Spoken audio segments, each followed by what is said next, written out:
भंडारा शहर के JM Patel college में प्रिंसिपल के मार्गदर्शन एवं सहयोग से चित्रकला प्रतियोगिता का आयोजन किया गया था, जिसमें करीबन 300 से अधिक विद्यार्थियों ने सहभाग लिया।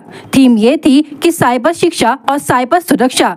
यह थीम क्विक हेल्थ फाउंडेशन के सहयोग से विद्यार्थियों को दी गई थी। जेएम पटेल के प्रिंसिपल विकास ढोमने द्वारा इस चित्रकला प्रतियोगिता के माध्यम से विद्यार्थियों को साइबर की जानकारी और चित्रकला में रुचि बनाने के लिए इस प्रतियोगिता को लिया गया था। मुख्याध्यापक विकास ढोमने हमेशा ऐसे कार्यक्रम के माध्यम से भंडारा जिले में चर्चा में रहते हैं। जब से जेएम पटेल कॉलेज का पदभार संभाला है, तब से भंडारा जिले में कॉलेज का नाम बुलंदियों पर है, जिस कारण उनकी चारों ओर प्रशंसा की जा रही है।